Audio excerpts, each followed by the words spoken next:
اعوذ باللہ من الشیطان الرجیم، بسم اللہ الرحمن الرحیم، اللہم صلی علی محمد وآل محمد۔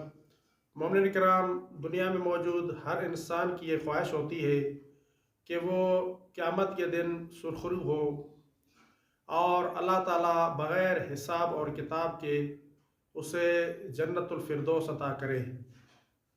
جنت میں جانے اور اللہ تعالیٰ کی رضا اور خوشنودی کے حصول کے لیے انسان کی ذمہ داری ہے کہ وہ کچھ اعمال کو انجام دے۔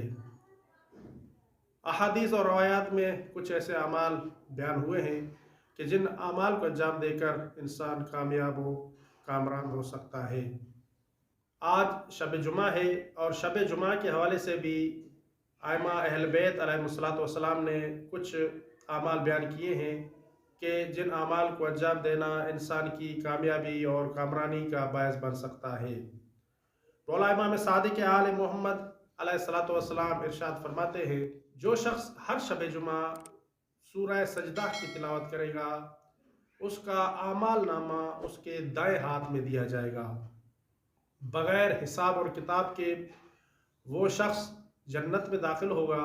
اس کے اعمال کا حساب نہیں لیا جائے گا، چاہے جو بھی اعمال ہوں ان کا حساب نہیں لیا جائے گا، اور وہ رسول خدا اور اہل بیت اطہار علیہم الصلوۃ والسلام کے رفیقوں میں سے ہوگا۔ لہٰذا ہمیں چاہیے کہ ہم ہر شب جمعہ سورہ سجدہ کی ضرور تلاوت کریں کہ اس کے بہت سے فائدے ہیں۔ ان فائدوں میں سے ایک فائدہ یہ بھی ہے کہ انسان بغیر حساب کے جنت میں چلا جائے گا اور اس کا نامہ اعمال اس کے دائیں ہاتھ میں دیا جائے گا، اور وہ رسول خدا صلی اللہ علیہ وآلہ وسلم اور اہل بیت اطہار علیہ الصلوۃ والسلام کے رفیقوں میں سے ہوگا۔